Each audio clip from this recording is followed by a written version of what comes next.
Então, vocês considerem a importância de nós termos o ministro da Saúde do governo Dilma para conversar com a gente nesses tempos pandêmicos bolsonaristas, né?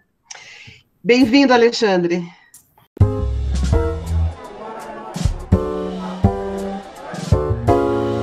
Barraco Filosófico.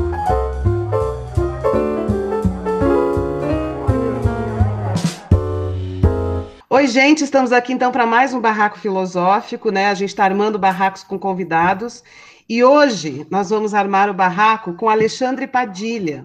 O Alexandre Padilha, para quem não sabe, eu duvido quem não saiba, né? Ele foi ministro das Relações Institucionais do Lula e ele foi ministro da Saúde do governo Dilma.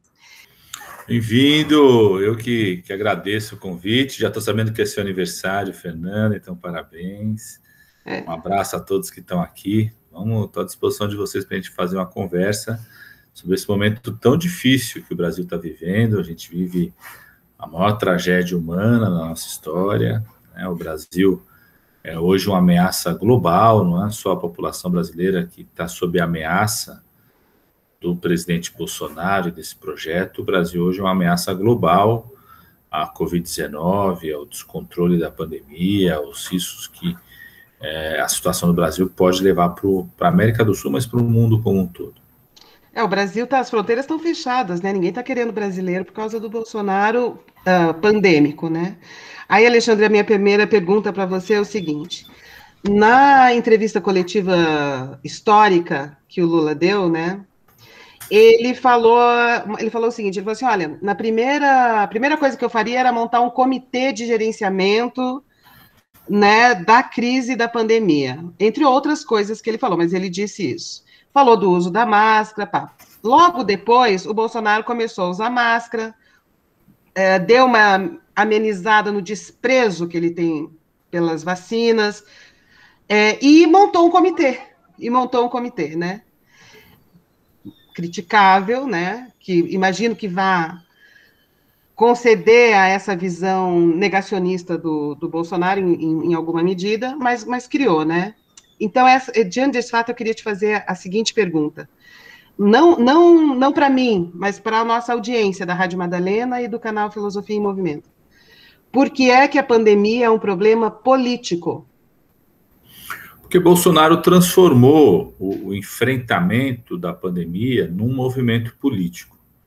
Qual movimento político? Bolsonaro, desde o começo, ele assumiu uma tese de que a única forma de controlar a pandemia era que todo mundo se infectasse o mais rápido possível. Ele assumiu isso como visão. Outros líderes de extrema-direita também assumiram isso como visão no começo. O Boris Johnson, que é o primeiro-ministro do Reino Unido, o próprio Trump, todos eles assumiram isso como tese. Essa tese, ela ruiu, desmoronou já no começo da pandemia nesses países. Por exemplo, no Reino Unido, o Boris Johnson começou com esse discurso. Essa pandemia só será controlada quando muita gente se infectar, quando todo mundo, quando a gente chegar a 80% da população infectada, e que o que a gente precisa, então, é só proteger aqueles que teriam maior risco de se infectar. O que o Reino Unido descobriu um mês e meio depois de começar a colocar em curso essa tese, lá no começo da pandemia? Que mesmo um sistema público de saúde tão consolidado como o inglês, é o mais consolidado do mundo, o mais tradicional, não suportaria o número de pessoas infectadas e o número de pessoas que precisam de hospitais e o número de pessoas que morrem por conta disso. Então, essa tese ruiu já no começo, em vários países que começaram assim, puxaram o freio de mão quando quase entrou em colapso o seu sistema de saúde. Bolsonaro não. Por que Bolsonaro continuou com isso? Porque ele resolveu transformar isso num movimento político, um movimento político de desprezo à vida, de desprezo aos mais vulneráveis, de desprezo aos idosos, de desprezo à população mais pobre, de crítica à ciência, né, de dialogar com o negacionismo. Quando ele critica a ciência, ele está criticando também as universidades públicas, o conhecimento, como ele transforma os professores em inimigos públicos número 1 do país. Ou seja, o Bolsonaro resolveu fazer um movimento político. E mais, ele se utiliza dos instrumentos que ele tem enquanto presidente da República, enquanto chefe de governo, chefe do Estado, para colocar em curso esse movimento político. Então, ele utilizou dos instrumentos que ele tem para bloquear, por exemplo, qualquer tentativa de se fazer ações de proteção às pessoas, né? Por exemplo, o auxílio emergencial, ele não queria, foi uma decisão nossa do Congresso, fomos lá, ultrapassamos ele, e ele admitiu só até dezembro, depois não permitiu mais a prorrogação.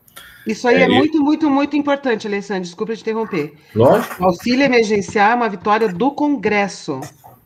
Exatamente isso. Eu esqueci de dizer no início, né, para as pessoas, né, você hoje é deputado federal por São Paulo, né? Sim, e vários outros projetos de lei, por exemplo, eu aprovei um projeto de lei sobre proteção aos povos indígenas, né? Eu trabalhei com população indígena, fiquei 6 anos no meio da Amazônia como médico, no final dos anos 90, então sei da realidade desses povos.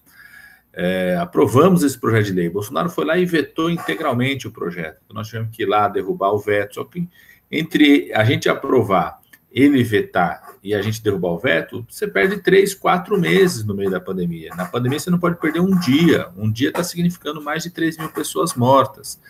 Né? Eu aprovei um outro projeto de lei que é para dar um benefício para os profissionais de saúde que foram vítimas da pandemia, seja aqueles que felizmente não morreram, mas que tiveram que ser afastados e não puderam voltar mais ao seu posto de trabalho, então vão perder promoção, progressão na carreira, ou seja, aqueles que infelizmente morreram, você tem um benefício para as famílias. A gente aprovou isso em maio do ano passado, Bolsonaro vetou, derruba o veto, até se conseguir voltar a derrubar o veto, a gente derrubou agora em fevereiro, então foram 6 meses para essa mudança. Então, Bolsonaro utilizou todos os seus instrumentos que ele tem, né, para colocar esse projeto em curso. Por exemplo, o Brasil, foi oferecido para o Brasil, entre junho e setembro do ano passado, mais de 600 milhões de doses de vacinas. Foram oferecidas parcerias para o Brasil construir, porque todo mundo que tinha interesse em trazer a vacina para cá, porque era mais fácil avaliar o desenvolvimento da vacina aqui no Brasil, porque a gente tinha muitos casos acontecendo no Brasil. Então, vários produtores, vários países ofereceram ao todo 600 milhões de doses. Bolsonaro se negou a assinar, não quis assinar essas parcerias, por quê? Porque ele não tinha como projeto desde o começo garantir um plano de vacinação amplo para o povo brasileiro, né? Porque ele não quer vacinar a população. Então, Bolsonaro, isso transformou num problema político por conta disso, Fernanda, não existe dúvida técnica de como enfrentar a pandemia mais, não existe necessidade de mais evidências científicas de como enfrentar isso, todo mundo já sabe, já está consolidado. O Brasil tem instrumentos para fazer isso, tem o SUS para fazer isso, mas Bolsonaro impôs um movimento político de usar a pandemia para alimentar um movimento contra os mais vulneráveis, contra os mais pobres, contra os negros, contra as mulheres, contra a população LGBT. Quando ele fala, quem está com medo é marica, isso é para reforçar o estigma que ele ajuda a produzir no país, ou reforçar, ou alimentar, que faz parte do debate político que ele quer fazer no país. Então, por isso, hoje, né, superar a pandemia passa por um problema político, que é tirar Bolsonaro da presidência ou impedir que ele possa utilizar tantos instrumentos de governo e de Estado para criar barreiras na resposta correta que o Brasil deveria fazer à pandemia da Covid-19. Padilha, muito obrigado por estar aqui conosco, assim, fantástica a sua fala, quando você fala do problema lá na Inglaterra, né, que a Inglaterra muito rápido se dobrou à ciência. A Inglaterra muito rápido voltou a um compromisso com o conhecimento que a gente já tem, né? Mas, assim, eu queria saber do senhor o que existe realmente por trás dessa estratégia genocida, porque é uma estratégia genocida, é um uso de uma máquina, foi até compartilhado um estudo aí da USP e outras agências, né, falando que é um crime contra a vida, né, que o governo de Bolsonaro vinha agindo de uma forma bem clara, né, usando a pandemia para implementar um processo de extermínio, né? Gostaria de saber como que o senhor explica isso. O Apolo, eu junto com os ex-ministros da Saúde, em junho do ano passado, encaminhamos uma carta, denúncia, para a ONU, para a OEA, para a Organização Mundial de Saúde, para o Tribunal Penal Internacional, exatamente dizendo isso, que Bolsonaro usava dos instrumentos que ele tem como chefe de governo e chefe de Estado para colocar o povo brasileiro num corredor da morte. E por que isso? Por que isso, Apolo? Na minha opinião, Bolsonaro fez um cálculo político. Qual é o cálculo político que ele fez? A pandemia afeta a economia do mundo inteiro e, consequentemente, a economia brasileira. E antes da pandemia, o governo Bolsonaro já vinha sendo incapaz de superar a crise econômica, retomar um ritmo crescente de empregos. Em 2019, vamos lembrar, o Brasil, né, teve um PIBinho de quase 0%, assim, não cresceu nada o PIBinho do que antes. Então, acho que ele fez um cálculo político, ele imaginou, essa pandemia vai afetar a economia nos próximos 2, 3 anos, ele, pelo jeito que ele governa, pelo isolacionismo que ele impôs ao Brasil desde antes da pandemia, ele não tem condições de recuperar economicamente o país, de colocar o Brasil no ritmo de crescimento. O ministro da Economia dele faz escolhas, né, que colocam um país como o Brasil num ritmo de crescimento baixo, né, corte de investimentos público, paralisou programas de investimento, tirou recursos da educação, da saúde, né. Então, acho que ele fez um cálculo político, Apolo. Foi assim, na minha cabeça, ele imaginou o seguinte: eu vou viver 1, 2 anos muito difíceis, com muita dificuldade de recuperação econômica, então eu vou fazer um movimento político que dialoga com a base, com uma certa base de apoio que ele construiu ao longo desses anos, né? Que é uma base de apoio que dialoga com o negacionismo, como você falou, que faz um discurso anti-ciência, porque é anti-professor, é anti-universidade pública, fala que a universidade pública é uma balbúrdia, né? É um desprezo do conhecimento, não é? Quando ele faz isso, ele não está questionando só a ciência que fala que a cloroquina não serve para nada, ele está questionando a ciência que mostra os dados do desmatamento na Amazônia, ele está questionando a ciência que diz que se você liberar arma, se aumenta o homicídio, os dados que mostram isso, né? Ele está questionando a ciência que fala que você distribuir medicamento para HIV/AIDS não só dá melhor qualidade de vida para a pessoa que tem o vírus do HIV/AIDS, mas você reduz a transmissão para outras pessoas. Então, tem um movimento de questionamento permanente em relação à ciência, à produção do conhecimento, porque isso mexe com valores e com decisões políticas que ele quer tomar enquanto presidente da República, né? Então, acho que ele fez uma opção, Apolo, né? Muita gente fala o seguinte: isso também não tem interesse. Eu estava conversando com antes de entrar aqui, você estava dando entrevista para a Argentina, e eles me perguntaram: esse negócio do Bolsonaro deixar tanta gente morrer, sobretudo idosos, não tem um interesse fiscal aí de reduzir os impactos da Previdência? Eu nem acho que esse seja o núcleo, mas qual é o interesse? É o interesse de construir um discurso político, um movimento político no Brasil que despreza todos os mais vulneráveis, né? Então, nesse sentido, também despreza os idosos. Como diz o Bolsonaro, muita gente vai morrer, vai ser idoso. Não acho que tem um cálculo fiscal nisso, não. Mas tem um discurso, não acho que tem um cálculo fiscal sobre a Previdência, mas tem um discurso, a gente não tem que proteger quem é mais vulnerável. Porque esse discurso tem a ver com não proteger o idoso, não garantir a saúde como direito, não garantir condições para a escola para a população mais pobre, não garantir direitos para a orientação sexual que as pessoas possam ter, ou seja, ele reforça um discurso contra as pessoas que não é que precisam, que têm como direito, todos nós, um conjunto de direitos que o Estado tem que garantir. Para garantir, precisa ter política pública para isso, precisa investir nisso, e Bolsonaro não tem intenção em investir. A pergunta da Tatiana é assim: já que o nosso ex-ministro Pazuello disse que não sabia o que era o SUS, agora, pasmem, né? Como que o ministro da Saúde não sabe o que é o SUS? Conte a ele, por favor, ela pede que você conte, né? Como o SUS funciona integradamente, pertencendo a toda a federação, ou seja, à União, aos 27 estados e aos 5.570 municípios brasileiros. E diga-nos se isso também é o que tornou o SUS mais resistente à tentativa política de destruí-lo. Não, tenho certeza, né? O SUS ele vem resistindo, né, desde a sua criação a vários ataques que foram feitos, né?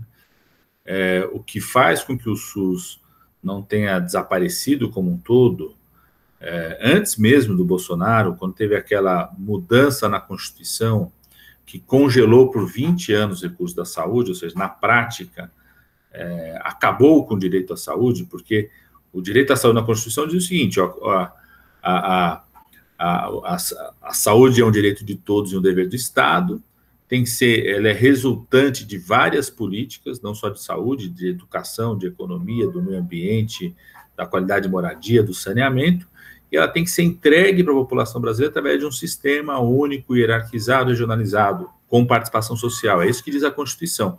Quando eles criaram aquela congelamento de 20 anos, que é uma emenda à Constituição, eles acrescentam ali como se fosse um artigo, dizendo o seguinte: e tudo isso tem que ser feito sem aumentar recursos nos próximos 20 anos, independente se as pessoas vai nascer mais gente, independente se vai envelhecer mais gente, independente se os custos de um tratamento vão ficar mais caros, se novas tecnologias surgem. Então, o SUS já vem sendo duramente atacado a partir daquele momento, em 2016, já ainda no governo Temer. O Bolsonaro aprofunda isso. Tanto que antes da pandemia, 2019, quando a pandemia chega no Brasil, é o momento mais frágil do SUS. Então, a gente está resistindo um grau de fragilidade enorme. 2019 foi o primeiro ano neste século, no século XXI, desde 2000, que o Brasil não alcançou a meta de vacinação sobre as crianças, por exemplo. Eu era ministro em 2013, a gente fez uma pesquisa do IBGE, aquela pesquisa que o IBGE faz, né, que o pessoal chama do censo, né, na pesquisa dos domicílios, a gente começou a introduzir dados de saúde, perguntas sobre saúde. Então, em 2013, a pesquisa do IBGE mostrava o seguinte, que metade das casas pesquisadas no Brasil haviam recebido uma visita de algum membro da equipe de saúde da família, ou médico, ou enfermeiro, ou agente comunitário de saúde. Então, metade das casas do Brasil recebiam essa visita. Em 2019, o IBGE, o dado do IBGE, já tinha caído para 37% isso, né? Então, o que mostra que já vinha um processo de fragilização do SUS muito grande, Tatiana, que só não desapareceu por conta dessa resiliência mesmo, que tem a ver com os municípios, tem a ver com os estados, mas tem, sobretudo, a ver com a sociedade, com a pressão que a sociedade faz, com os trabalhadores, os profissionais de saúde que estão lá, né? Esse sentimento da saúde como direito, ou seja, que faz com que as pessoas possam recorrer, inclusive, à justiça, às vezes, para o alcance da saúde. E o que a gente fica mais indignado, porque esse era o grande instrumento que o Brasil tinha para enfrentar a pandemia. Quando começou a pandemia lá na China, uma das coisas que a gente falava é o seguinte: se derem a força que o SUS pode ter para reagir a essa situação, a gente consegue reduzir, né? A gente não sabia ainda qual era o tamanho da pandemia, mas a gente conseguiria reduzir qualquer que fosse o tamanho da pandemia no país. Infelizmente, Bolsonaro quebrou isso, até o programa de vacinação. Eu sou médico infectologista, sou professor universitário, continuo dando aula, então a gente teve que aprender muita coisa por conta da pandemia. Muita coisa a gente teve que aprender do comportamento do vírus, de como manejar o paciente, mas tem uma coisa que a gente não precisava aprender, era vacinar. Vacinar a gente sabe há muito tempo. O sistema público de saúde sabe vacinar. Até isso o Bolsonaro quebrou, né? Quando se negou a aceitar as 600 milhões de doses de vacinas que foram oferecidas para o Brasil entre junho e setembro do ano passado. Porque todo mundo queria trazer a vacina para cá. E Bolsonaro se negou a isso. Então, até o Programa Nacional de Vacinação, que é algo que existe no nosso sistema público desde o final dos anos 70, e que o SUS, quando foi criado depois de 88, fortaleceu, ampliou bastante esse programa, a partir de 2013, quando começou o governo Lula, aí passou a ser o programa que liderava a vacinação no país, né? Todas as vacinas estavam que a OMS recomendava estavam presentes no programa de vacinação, comitê de especialistas, indicação, tudo isso foi quebrado. Hoje o município começou a vacinar sem saber, por exemplo, se era para guardar a dose para a primeira ou para a segunda dose, se era vacinar todo mundo com uma dose, se tinha que guardar para a segunda dose, porque até essa orientação técnica deixou de existir do programa, né? Nem acertar se o Amazonas ou o Amapá eles acertavam, né? Então, o SUS está aí resistindo. Seria muito mais grave a situação do Brasil se não tivesse sistema único de saúde. Só para vocês terem ideia, né? Eu tenho esse dado até setembro do ano passado. Até setembro do ano passado, 97% dos testes para a Covid foram feitos pelo SUS. apenas 3% foram feitos pelo setor privado naquele momento. Ou seja, se não tivesse esse sistema, essa resistência, a gente estaria numa situação ainda mais grave, não tenho dúvida nenhuma sobre isso. A Tatiana, só para avisar a nossa audiência, eu estou lendo as perguntas da Tatiana porque ela está com um problema lá na transmissão do áudio e do vídeo dela aqui no Google Meet, né? Aí ela faz um comentário sobre isso que você está falando. Ela diz assim, eu tenho um amigo que diz, o SUS deveria ser a nossa NASA, o orgulho brasileiro. Não é? Exatamente isso, né? Aliás, né, o Sistema Nacional Público Inglês, quando teve as Olimpíadas, né, em Londres, na abertura das Olimpíadas, eles fizeram uma homenagem, né, ao Sistema Nacional Público Inglês, tudo que passou a ser um grande orgulho do Reino Unido, e nessa pandemia deu outra lição, né? O primeiro-ministro, Boris Johnson, ele é um quadro da direita, da extrema-direita, sempre foi contra o Sistema Nacional Público Inglês, quer reduzir o Sistema Nacional Público Inglês, e ele acabou reconhecendo o papel do Sistema Nacional Público Inglês. Quando ficou com Covid-19, teve que ir para um UTI. Ele também tinha uma crítica muito grande aos imigrantes, né? E a enfermeira que cuidou dele foi uma portuguesa. Então, ele, depois que ele sai da UTI, ele faz um depoimento importante sobre isso, reconhecendo o Sistema Nacional Público Inglês, reconhecendo o papel de imigrantes que estão lá como profissionais de saúde, agradeceu essa enfermeira portuguesa que cuidou dele, né? Muita gente se converteu também, viu, Fernanda? Por exemplo, o próprio Mandetta. O Mandetta, eu falo que existe o Mandetta AC e DC, né? Antes do coronavírus e depois do coronavírus. A primeira defesa que o ex-ministro Mandetta faz sobre a Covid-19, sobre o SUS, quando chega a pandemia da Covid-19. Aí ele começa a usar colete do SUS, ele não usava, pelo contrário, ele fazia um discurso contra a ideia de sistemas nacionais públicos, ele fazia uma fala que alguns fazem assim, que a questão não é garantir um sistema público de saúde, que a questão é garantir o que se chama de cobertura universal, de um jeito que as famílias possam custear, né, que seja custeável por essas famílias, tudo. Então, acho que muita gente passou a entender a importância do SUS na pandemia, o que é também uma grande oportunidade para que a gente faça um debate na sociedade de como fortalecer esse sistema, porque ele precisa ser muito fortalecido, precisa ter muito mais qualidade, não só para a gente superar a pandemia, mas para a gente poder melhorar a situação de saúde do povo brasileiro. Redistribuir, né? Assim, dar uma socializada, né? Nos recursos, na riqueza. Um orgulho conversar com o ministro do governo Dilma e do governo Lula. Mas, ministro, nós temos a pandemia global, uma pandemia mundial, e no Brasil ela assume uma característica muito específica, que é uma pandemia, na verdade uma sindemia, né, ministro? Com característica de genocídio. Então, até é inadequado falar de pandemia. Deveríamos falar de sindemia e, em falando de sindemia, falar no que toca ao campo propriamente político, econômico, que, na verdade, nós vivíamos sob a égide de um genocídio. E o genocídio no Brasil, ele dura já 500 anos, né? O Brasil é inaugurado com o genocídio dos seus povos originários. E ele é construído, 100% construído, com trabalho escravo, onde o único trabalho das gentes brancas era escravizar as gentes pretas. E agora, a minha pergunta é a seguinte, eu levantei hoje pela manhã um post da Tati, onde a Tati coloca ali que a vacina, ela é uma commodity. A vacina é uma commodity. E assim como a vacina é uma commodity, eu lhe pergunto, dentro dessa nova conjuntura que está se desenhando, onde a gente renasce a esperança do PT voltar, pelos inúmeros fatores que a gente está vendo aí, né? A vacina está incluída no vocabulário do Bolsonaro, de modo inédito, a partir do pronunciamento já referido pela Fernanda, o pronunciamento do Lula, que está atuando como nosso verdadeiro Lorde Chanceler, não é verdade?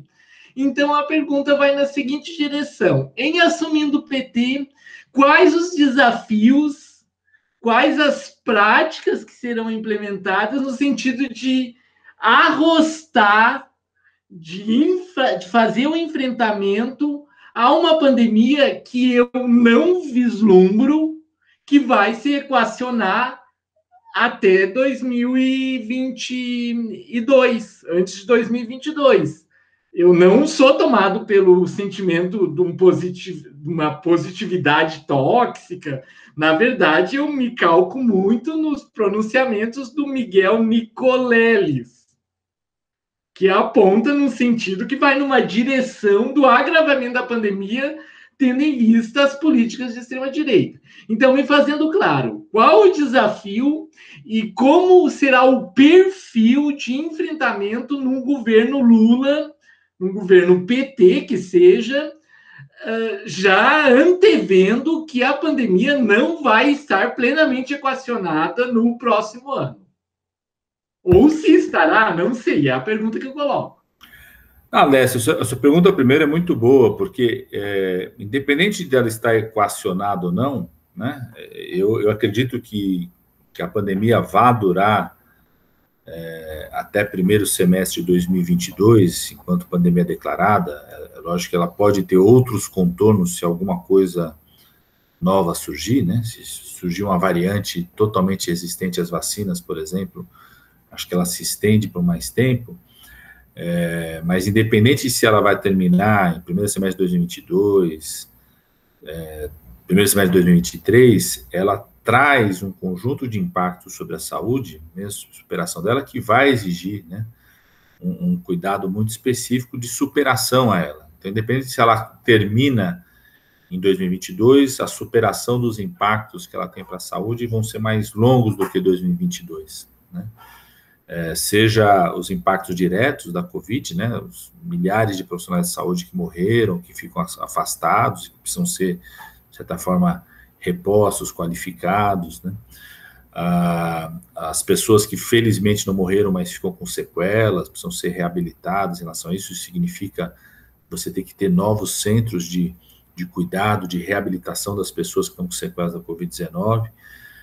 Todos os outros problemas de saúde ficaram represados, né? Todo mundo teve que adiar exames, as mulheres não fizeram Papa Nicolau, fizeram menos mamografia, os homens menos exames de rastreamento de câncer de próstata, quem tem doença do coração, quem tem doença pulmonar crônica, quem tem diabetes, tudo isso foi atrasado, adiado, cirurgias foram adiadas, né? Que vem com a pressão sobre o sistema de saúde no pós-pandemia. E os problemas de saúde mental, que se agravaram muito, né, por conta da pandemia em si, né, e também por conta da perda de renda, do desemprego, da situação de violência, né. Então, de qualquer forma, independente de quanto tempo ficar declarada a pandemia, os problemas que ela impactam ultrapassam 2022, né. E você traz um conceito, que é um conceito extremamente correto, que é o conceito da sindemia. Esse conceito surgiu no enfrentamento ao HIV/AIDS, né, na pandemia do HIV/AIDS, que foi a principal pandemia do final do século XX, né, começou nos anos 80, e que é um conceito de que a pandemia traz com ela e interage com ela um conjunto de outros impactos na economia, como a sociedade se organiza, nos valores das pessoas, na cultura, que faz com que os impactos sejam maiores do que só o impacto sanitário, do que o impacto de saúde, por esse conceito da sindemia, né? Que eu acho que é um conceito correto. Como que o PT vai reagir a isso? Primeiro, o PT já reagiu a outras pandemias, então, se alguém quer saber como que o PT reagiria, né, em primeiro lugar, é bom dar uma olhada como que o PT reagiu à última grande pandemia, que foi a H1N1, 2009 e 2010, né? Eu era ministro da coordenação política do presidente Lula na época, o ministro da Saúde era o ministro Temporão, e a gente acompanhava direto. Por exemplo, eu era responsável por fazer a relação com os governadores e prefeitos. Em nenhum momento o conflito partidário entrou nessa relação, pelo contrário. A gente uniu o país, coordenou essa relação. Para se ter uma ideia, a vacina, né, da H1N1, que a gente desenvolveu na época, era a vacina do Instituto Butantan, governada por um partido que era de oposição ao presidente Lula. Em nenhum momento essa foi uma questão, era a vacina mais rápida para ser desenvolvida, que a gente podia produzir mais rápido, podia ser adaptada mais rápido, então fomos lá, fizemos com o Instituto Butantan. Né? O Brasil foi o país que mais vacinou em Sistema Nacional Público em 2010. Como eu falei, a gente vacinou mais de 80 milhões de pessoas em 3 meses. 80 milhões de pessoas, isso há 10 anos atrás, 11 anos atrás, onde logística era mais difícil, essa coisa da internet era mais difícil. Né? Se a gente tivesse vacinado em 3 meses 80 milhões de pessoas, todos os grupos prioritários estariam vacinados hoje no Brasil. Né? Que 80 milhões são os profissionais de saúde todos os idosos com mais de 60 anos, todas as pessoas que têm doença, diabetes, doença cardíaca, doença pulmonar, todas as pessoas com deficiência, toda a população indígena, toda a população quilombola, todos os trabalhadores da educação, todos os trabalhadores da assistência social, todos os trabalhadores da segurança e todos os trabalhadores de transporte, juntando tudo isso, dá cerca de 80 milhões de pessoas no Brasil. Então, todos estariam vacinados. Né? Toda a população em situação de privação de liberdade estaria vacinada. Então, como que o PT vai reagir? Primeiro, a gente já mostrou como a gente lida com a pandemia. Isso há 10, 11 anos atrás. Né?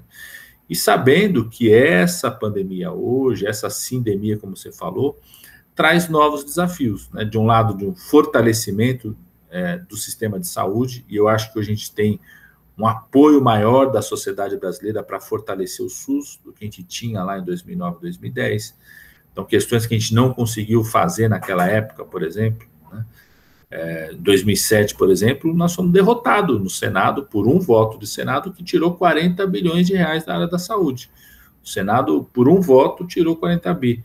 Eu acho que um Senado de oposição ao governo Lula teria mais dificuldade de fazer isso nesse momento por conta do reconhecimento maior que a população tem em relação. Conta para nós quem foi esse voto, ministro. Dos senadores, entre eles o Serra, né? Não, o Serra não, o Serra era governador, mas foi o PSDB e o DEM, basicamente, o PSDB e o DEM na época. Obrigado, desculpa. Foi a renovação da CPMF, e o cara que fez a maior campanha contra foi o Paulo Scaff, né? Um dos que fez campanha contra foi o Paulo Scaff na época. Né?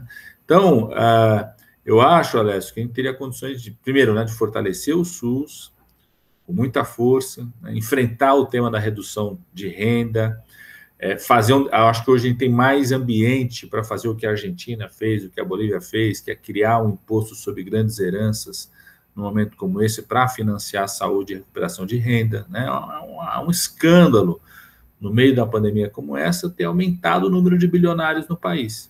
É um escândalo nós não termos impostos sobre as grandes fortunas. Tem uma piadinha na internet que fala assim que isso não vai para frente porque a classe média pensa que é grande fortuna. Em parte é isso mesmo, né? Toda vez que a gente fala do imposto sobre grandes fortunas, eles disseminam um discurso de que isso vai incidir na classe média, que isso vai incidir, quando a gente fala de imposto sobre grandes heranças, que isso vai incidir naquela senhora que vai deixar uma casa para os seus filhos. Não é disso que nós estamos falando, né? É um escândalo, né? Ter aumentado, dobrou o número de bilionários no país. E aqueles que eram bilionários ficaram mais bilionários ainda, porque muita gente ganha dinheiro e continua ganhando dinheiro numa pandemia como essa. Por exemplo, a crise de falta de oxigênio que nós estamos tendo no país tem a ver porque aumentou muito o número de casos? Tem, mas também tem a ver porque o governo, o Ministério da Saúde, se omite em regular o mercado de oxigênio no país num momento como este. Tinha que estar regulando, tinha que ter tomado a decisão de que toda produção de oxigênio no país que não seja para serviço de saúde nesse momento tem que estar interrompida e direcionada para o serviço de saúde. Tem muita utilização de oxigênio de gás em atividades industriais que não são essenciais nesse momento. Né? Isso é a regulação do mercado. Isso é o poder público fazendo essa regulação. Não faz e tem muita gente ganhando dinheiro com isso. Igual vocês viram na semana passada, aqueles empresários de Minas Gerais que montaram um camarote clandestino de vacina abastecido por tráfico de vacina. Eles trouxeram a vacina para o Brasil de forma ilegal, não tem um documento que autoriza a entrada daquelas vacinas, a quem produz a vacina não vendeu para eles, os caras fizeram tráfico, né, ganhando dinheiro. Imagina quanto dinheiro que esses caras não querem ganhar. Né? A gente chegou a denunciar, esse aí a gente denunciou para a Polícia Federal, para o Ministério Público, estão investigando de como que eles entraram, né, como que foi traficado, se bobear, nem vacina nem essa segurança se tem, né, de que eles podem ter trazido um negócio que está como rótulo de vacina que ninguém sabe se é a vacina ou não. Olha a gravidade do que é você permitir, né, que várias atividades econômicas sejam reguladas só pelo mercado, só pela ganância, só pelo lucro, né? Por isso que é o papel do Estado, da Anvisa, do Sistema Nacional Público nesse momento. Eu só queria mesmo parabenizar o Padilha aí pela presença, agradecer também a participação e talvez aí deixar um pouco de pergunta, porque eu assisti o Padilha na Band com o Ivan Sartori e o Alexandre Garcia, né, e eu fiquei assim, assustado, né, com a forma como aquele debate se deu. E para mim foi uma questão que sempre ficou muito, a partir desse momento ficou muito quente, assim, principalmente diante da quantidade de mortos, né? Como é que a gente conversa? Como é que a gente consegue manter um diálogo dentro de uma estrutura de mídia tão grande como essa? Não dá para se dizer outro nome senão fascistas, né? Senão genocidas, senão pessoas extremamente insensíveis que demonstram um ódio, um preconceito e uma frieza que é muito mais profundo do que apenas um discurso, né? Cris, eu só vou nesse tipo de debate por pessoas como você, tá certo? Porque eu sempre penso o seguinte, eu vou debater lá porque certamente tem alguém, se eu conseguir conquistar uma pessoa, ou se eu conseguir ajudar uma pessoa que assistiu a usar um argumento que eu utilizei contra aqueles fascistas, para que essa pessoa possa discutir com a tia, com o tio, com o irmão, com o primo, né? Com um colega de trabalho, com um colega do grupo cultural, da igreja, o que seja, eu já saio com a sensação, fiz o meu papel, né? O Cris está contando de um programa que tinha na Bandeirantes, nem existe mais, eu acho, programa, eu fui umas 3 vezes, uma vez foi debater com o Ivan Sartori e com o Alexandre Garcia, isso foi no começo da pandemia, acho que era maio, junho, foi exatamente no período onde... Acho que o Osmar Terra também fez participação. Isso, eu fui 3 vezes lá, as outras 2 vezes foi contra o Osmar Terra.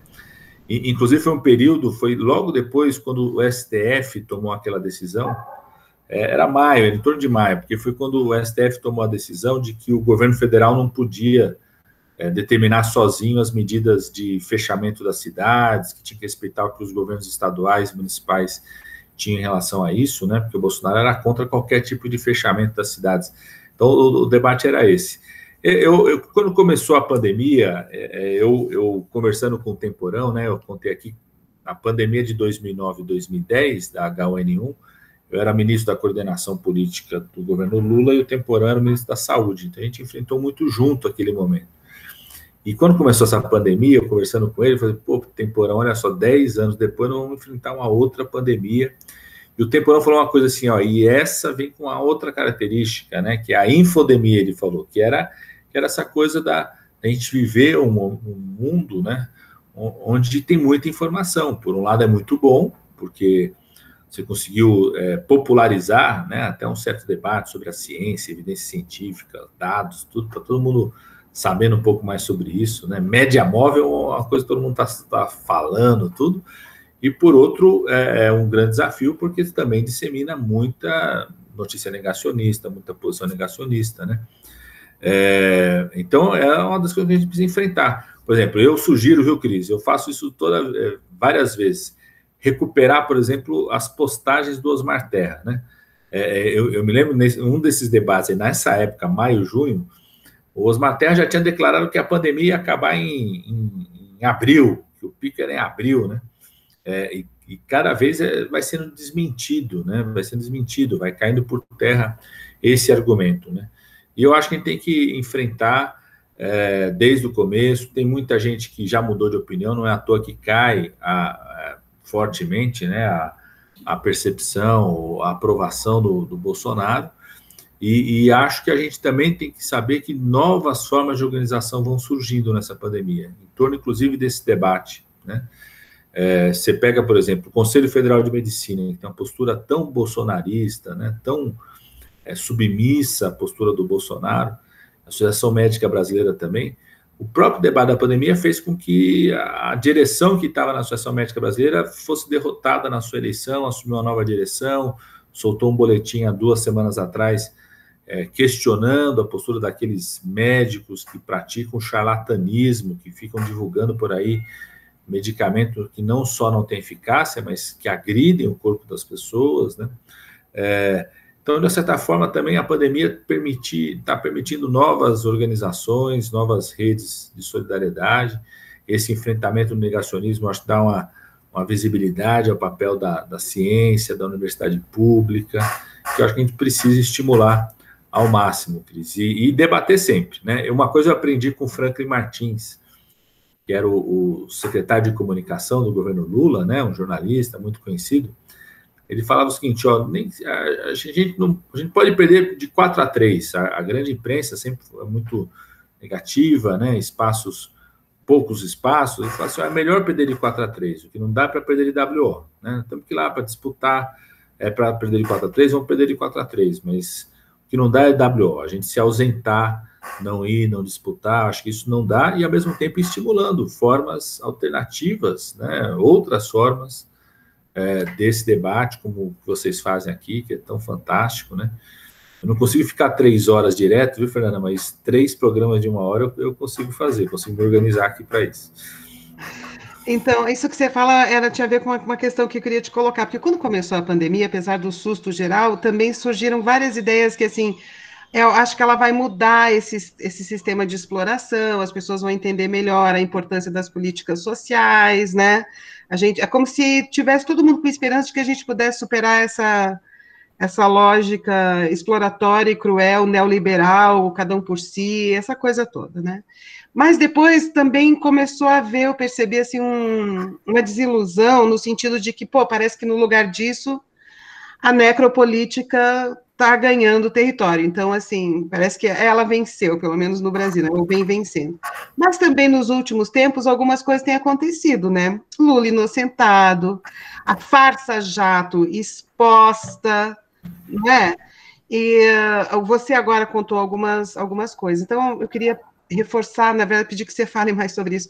A gente ainda pode acreditar que esse susto da pandemia pode favorecer um avanço na civilização brasileira e mundial? Eu acredito, sou um eterno otimista, Fernanda.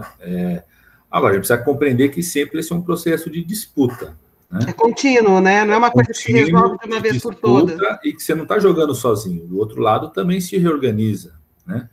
Mas eu acho que a forma como o mundo tenta reagir à pandemia trouxe coisas mais positivas em relação à resposta do que negativas. Né? Se tem um exemplo aqui, a pandemia fez o Boris Johnson, o primeiro-ministro inglês, que sempre foi contra o Sistema Nacional Público Inglês, reconhecer o papel do sistema. A pandemia fez o Trump ser derrotado. Eu acho que o Trump não seria derrotado nos Estados Unidos se ele não tivesse errado tanto na resposta à pandemia. Esse fim de semana teve as eleições locais na Alemanha, o partido que mais cresceu foi o Partido Verde, então a pandemia também chama a atenção de várias nações sobre o debate ecológico, sobre a questão ambiental, a forma como o Bolsonaro enfrentou a pandemia, por mais que é absurdo ele ter 25%, 30% de apoio, é absurdo, né? Mas talvez se ele não tivesse a pandemia, ele teria muito mais, né? Então, eu acho que tem um processo em disputa, e o que a gente precisa compreender são essas novas agendas, novas formas de se organizar que a pandemia provocou. Né? Eu, desde o começo da pandemia, eu tenho apoiado assim, o que a gente chama dos comitês populares de enfrentamento à Covid-19, então eu sempre procurei estar muito próximo, o pessoal do Heliópolis, que é a maior favela aqui da cidade de São Paulo, o pessoal que é da UNAS, da União dos Unas de Moradia, lá do Heliópolis, o pessoal da Frente Luta pela Moradia, tem várias ocupações aqui na região central, aqui em torno da República, perto de onde eu moro, a Brasilândia, que construiu um fórum da Brasilândia aqui na periferia da Zona Noroeste, que a Brasilândia foi o distrito no começo da pandemia onde tem o maior número de mortes, né? Então, surgiram novas formas de organização, novas lideranças, nesses territórios, surgiram novas formas de solidariedade, né?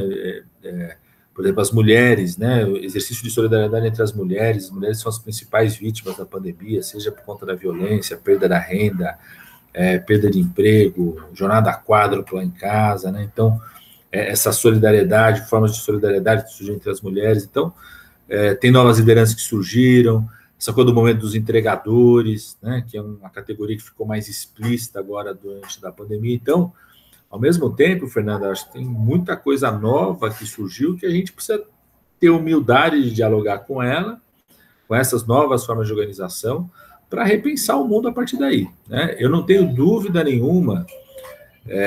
Durante o século XX inteiro, nós tivemos 3 grandes pandemias, né? Durante o século XX, a gripe espanhola, depois a gripe asiática no final dos anos 50, e depois a HIV/AIDS a partir dos anos 80, no final do século XX.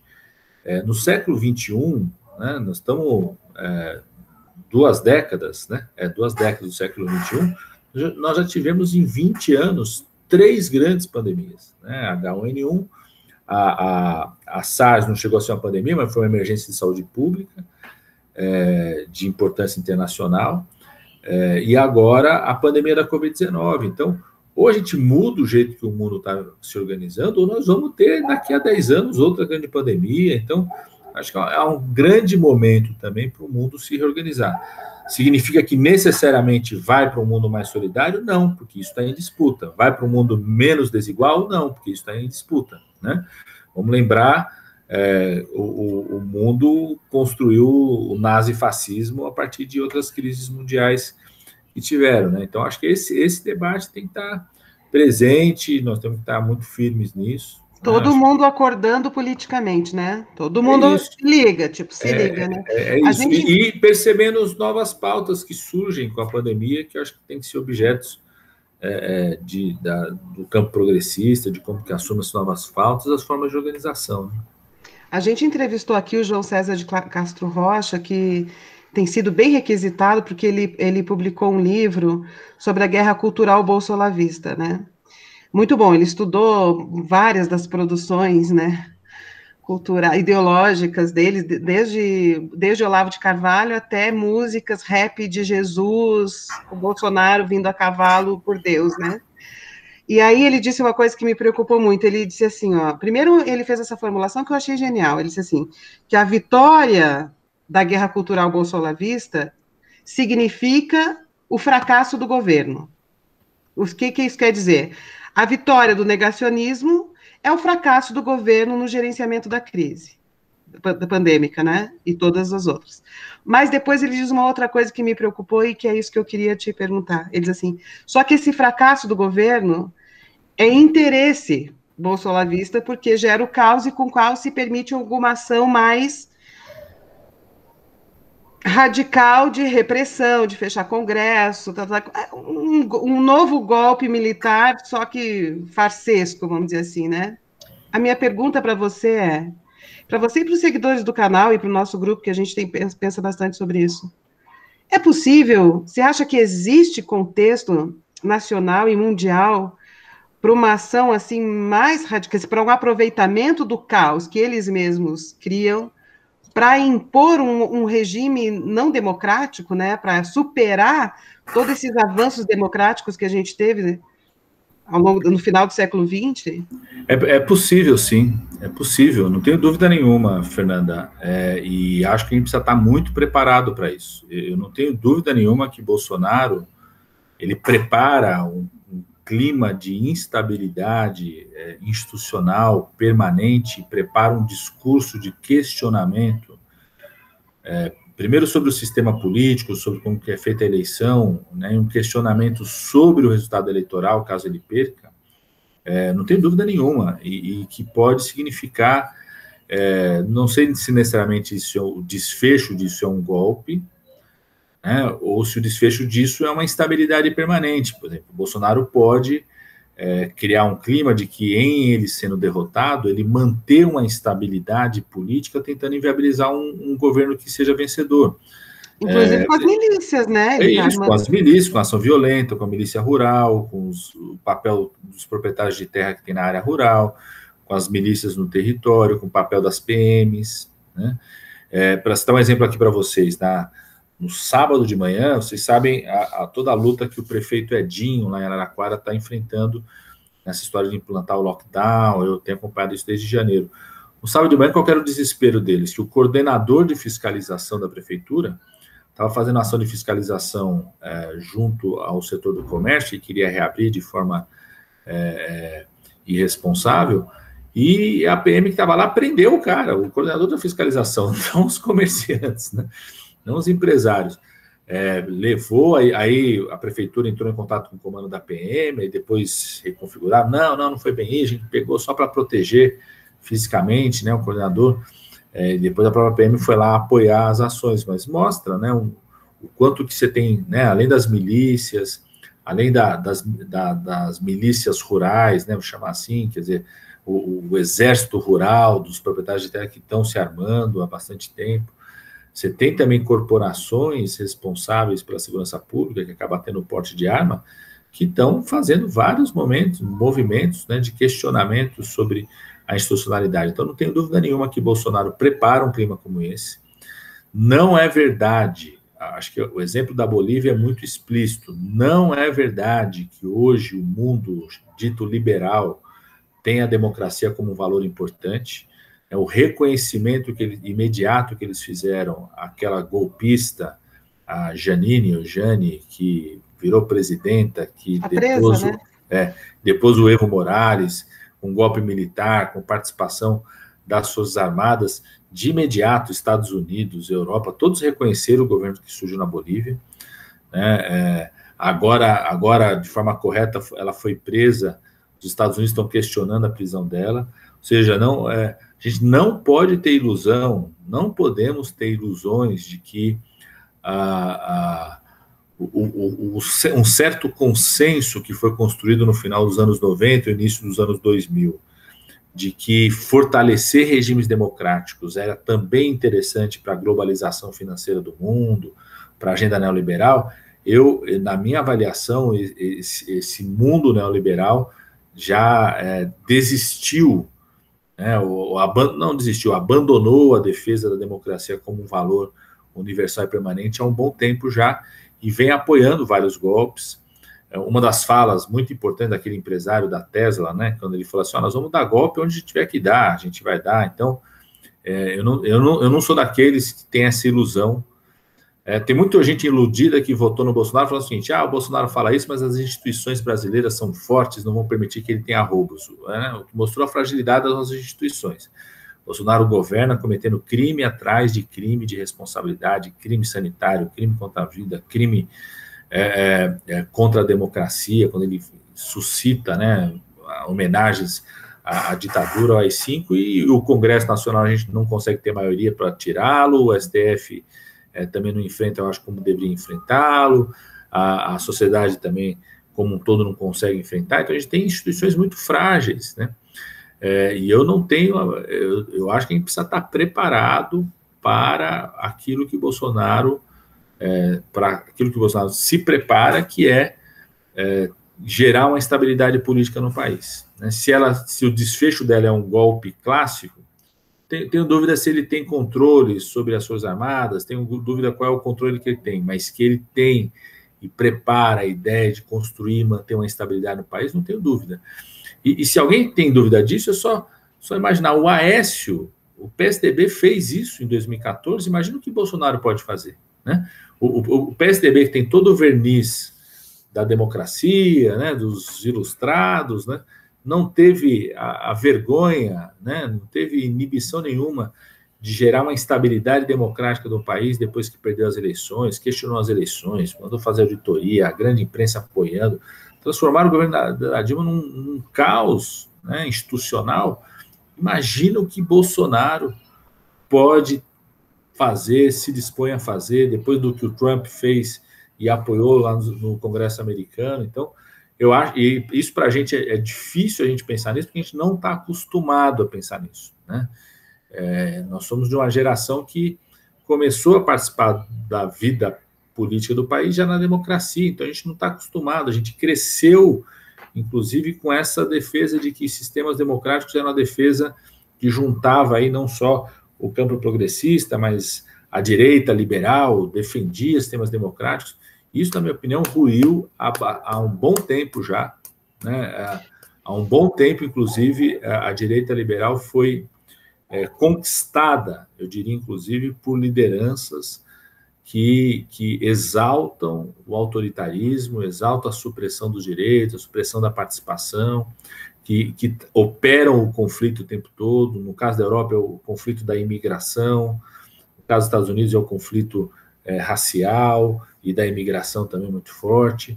Aqui no Brasil, na América Latina, é o conflito também da imigração, muito forte o conflito racial, muito forte o conflito sobre a desigualdade, né? Então, eu não tenho dúvida nenhuma. Por isso que é tão importante, Fernanda, disputar cada palmo, né? Cada atitude do bolsonarismo que dialoga com o autoritarismo, a gente poder disputar na sociedade, lá no Congresso Nacional, no STF, né? Não deixar ele avançar qualquer centímetro sobre isso, né? Porque está em risco uma instabilidade institucional gravíssima no país.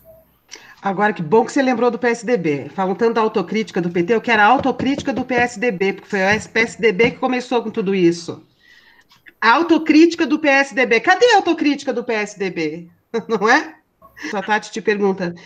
Gostaria de perguntar ainda se há uma preocupação sobre problemas de saúde futuros causados pelas centenas de agrotóxicos liberados desde o golpe.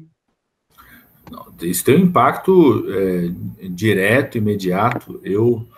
Lá em 2019 ainda, eu cheguei a apresentar um projeto, a gente chama de projeto de decreto legislativo, né, que tenta suspender portarias da Anvisa, do Ministério da Agricultura, de liberação de agrotóxicos. O Brasil já acelerou a liberação no governo Temer e o Bolsonaro já no primeiro ano bateu o recorde de liberação, não só de novos agrotóxicos, mas da extensão, né, de você... Às vezes tem um agrotóxico que estava autorizado para o amendoim, e ele vai lá e estende dizendo que pode ser para o amendoim, para a melancia, para o laranjal, para tudo, né? Isso é extensão de cultura, extensão de território ocupado, né? Então, é muito grave, isso já tem um impacto muito grande. A Fundação Oswaldo Cruz faz um monitoramento bem importante sobre o impacto onde você encontra esse agrotóxico, por exemplo, nas águas de caixas d'água de escola. Eles fazem um monitoramento de um certo prato do brasileiro, né? Então, de tempos em tempos, eles medem, né, a quantidade de agrotóxicos que está tendo, né, nesse prato normal do brasileiro. Então, a composição de um prato médio do povo brasileiro, ele vai lá e checa, né? Então, é crescente isso, com impactos muito graves imediatos de intoxicação, mas com impactos de médio prazo, que a gente só percebe no médio prazo, que é aumento de vários tipos de câncer, tanto cânceres hematológicos, né, nas células do sangue e tudo, quanto outros tipos de câncer que têm uma relação direta com agrotóxicos. Então é muito grave, né?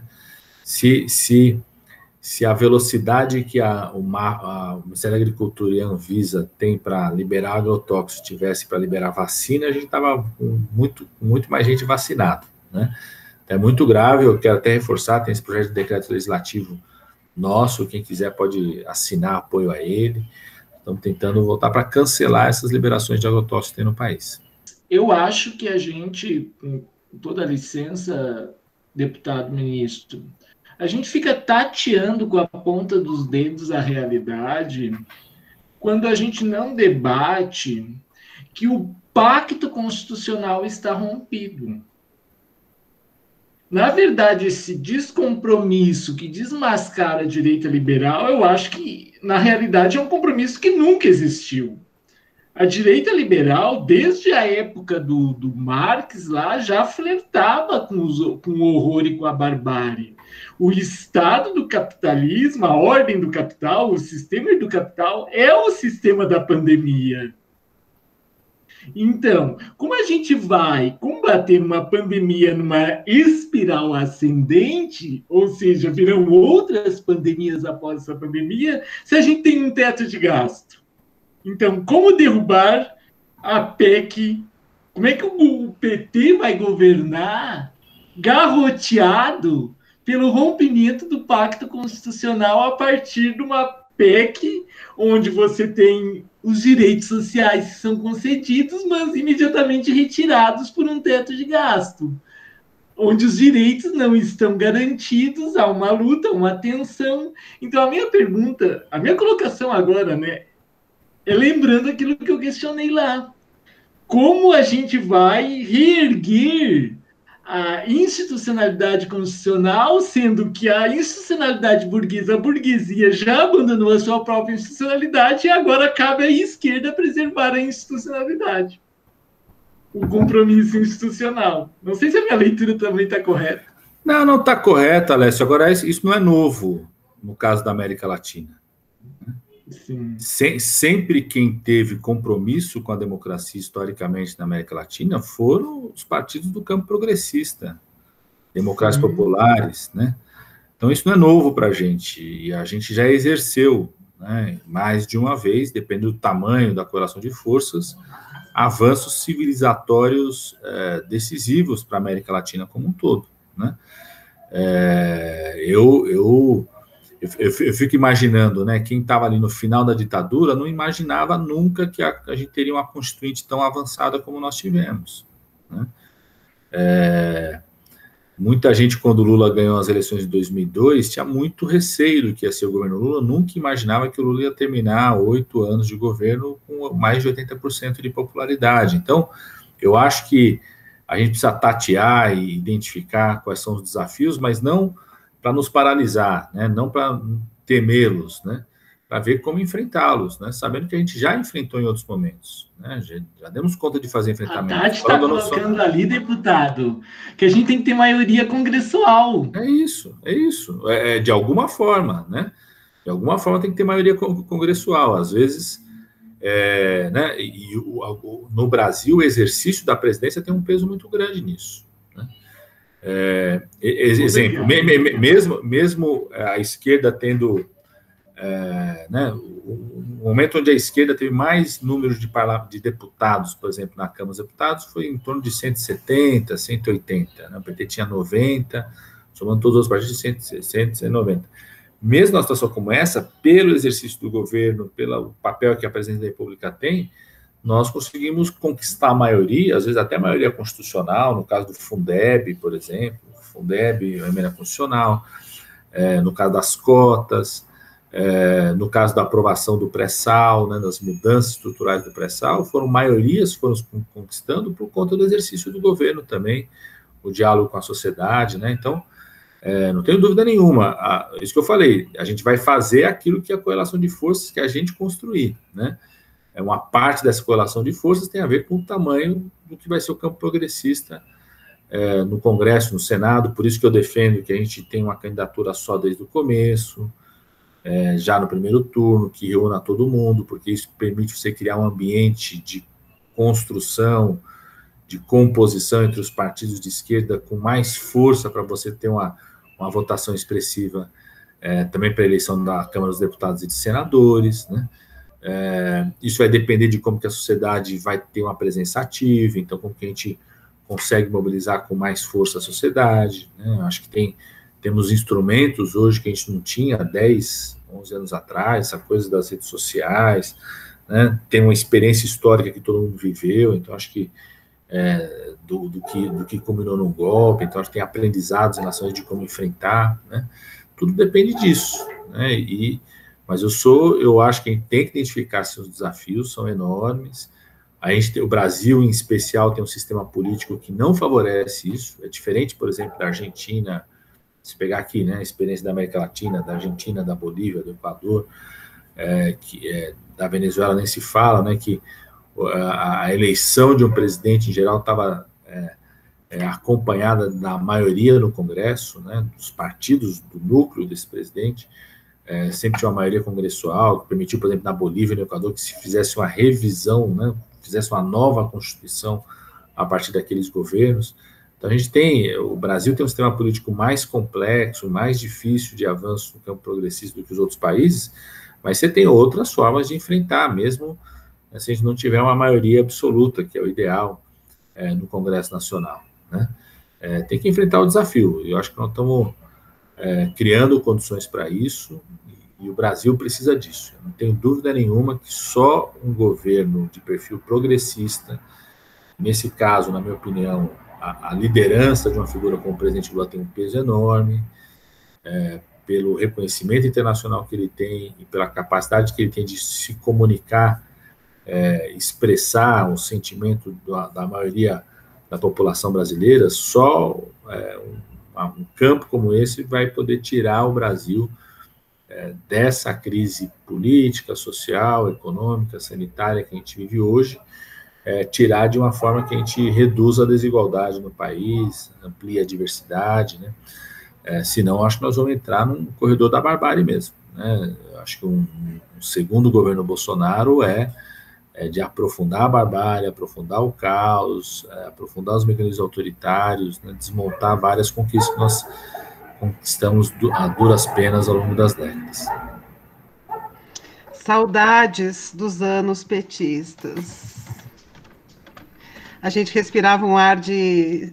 né, estamos civilizando, né? Tempos otimistas, não era? Vocês lembram como era? Né? Eu lembro da marolinha. Não, vai ser uma marolinha. A gente acreditou e foi mesmo, né? Enfim. Badilha, eu quero dizer para você que nesses tempos duros, poder confiar minimamente no parlamento, né, no Congresso, tem sido muito bom. Né, poder confiar, aí eu queria falar do PT, do PCdoB também, Jandira fazendo um trabalho incrível, né? E no PSOL também, né? Então, assim, a gente ainda pode confiar um pouco na instituição em função do trabalho do Congresso, né? O seu trabalho, né? Fazendo parte disso. E confiar também no Supremo, Fernanda. E agora, né? Agora estamos conseguindo, ele está barrando também, né? O Alessio fala disso porque ele trabalha no Ministério Público, né? E é verdade, né? Agora a Farsa Jato exposta, né? Então, última questão para a gente fechar. Você fala, então, de um candidato único, que é de novo a ideia, né, de uma frente ampla, tá? E Ciro Gomes, hein? Dentro dessa história. Ciro Gomes, decifra-me ou devora-te. Eu sinceramente, Fernando, às vezes eu acho que tem algumas pessoas assim, que eles querem ocupar diariamente, né, a nossa mente, se valorizam mais do que o peso de fato que eles têm, né? Eu acho que ele é uma liderança importante, mas ele não lidera sozinho, né? Eu acho que o nosso movimento é de fortalecimento das relações, das ações comuns com todos os partidos do campo da esquerda, inclusive com o PDT. Lá na Câmara dos Deputados, por exemplo, o líder do PDT, o Volney Queiroz, uma figura uma super liderança, um cara muito agregador, de muita qualidade enquanto parlamentar. Então, acho que a gente precisa ir construindo agendas conjuntas, já tem um plano conjunto aí das fundações dos partidos de esquerda, reforçar esse plano, ir costurando isso nos estados, né?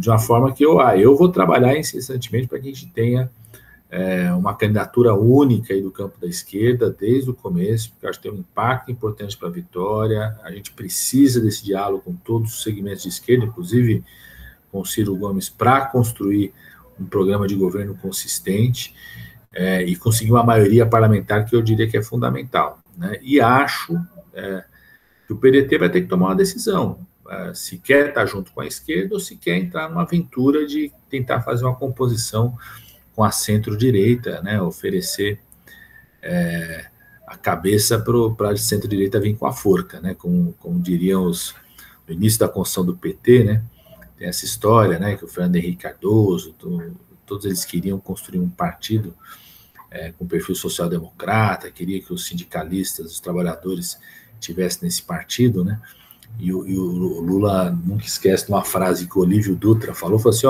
esse partido dos trabalhadores que o Fernando Henrique quer fazer, o trabalhador entra com o pescoço e ele entra com a forca, tá certo? Quer dizer, eles querem um partido que eles vão mandar, eles vão dirigir, a gente não pode aceitar isso não, e isso foi uma das coisas que fez, né, surgiu a criação do PT, e com esse nome, né, Partido dos Trabalhadores, das Trabalhadoras, né, tem até um nome diferente do que era a tradição da esquerda naquele momento, né, então, eu acho que a gente precisa Eu vou trabalhar para isso, esforçar para que todos os partidos que estejam juntos, acho que é muito importante, desde já, porque isso ajuda a construir o programa de governo, ajuda a fazer a campanha, cria um movimento no país e ajuda a fazer uma base parlamentar, né, uma Câmara com maioria, um Senado com maioria, para que a gente possa fazer um governo de mudanças, né?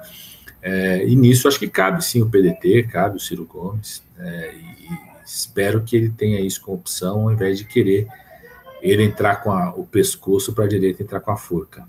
Falando na linguagem nordestina, tô me tento, Ciro, tô me tento. Tome tenência. Então tá bem, Padilha, muitíssimo obrigada, só ouvir você é muito bom, né, muita lucidez em tempos tão obscuros, né, todo esse movimento horroroso, né, para destruir esse partido tão importante, tão capilar, que é o Partido dos Trabalhadores, e agora foram milhares de novos filiados, né, o quanto que o PT ainda é importante, é ainda à frente, né, dessa luta, né, dessa resistência, né, tudo para destruir o PT, e conseguiram um pouquinho, né, tem os anti-Lula, os antipetistas ainda hoje, mas até os jornalistas que colocaram na boca do povo um vocabulário antipetista, até esses estão recuando, inclusive dando entrevistas, né, para canais de esquerda e etc. Então, tá bom. Alexandre Padilha, muitíssimo obrigada por ter vindo. Hoje é meu aniversário, foi um presente. Feliz aniversário, Fernanda. Cedinho, a gente começou a gravar 9h da manhã hoje, gente. Feliz aniversário, viu? Feliz aniversário. Pena que eu não posso estar aí para tomar uma cerveja com você. Vamos fazer um aniversário distanciado, cumprindo o distanciamento social aí. Mas feliz aniversário. E adorei estar com vocês. Estou à disposição para a gente fazer outras conversas aqui. Tchau, aí, Padilha. Muito obrigado. Hein? Muito obrigado. Obrigado, Padilha. Prazer. Privilégio ter você aqui com a gente. Eu quero o nosso o verdadeiro Lorde Chanceler, o Lula no barraco. Um parêntese aqui. Esse nosso barraco aqui, ele não vai só para um canal no YouTube. Ele vai para a Rádio Madalena, que tem mais de 60, quase 70 mil visualizações por dia na Rádio Madalena. Tá bom. Só que tem que ter um SAMU na porta para entrevistar a Dilma. Haja coração. Então temos que esperar passar esse momento aí do. Não, Alexandre Calmante. Tá bem, Maracujina. Tchau, gente. Beijo. Um bom dia para vocês. Obrigada. Obrigado.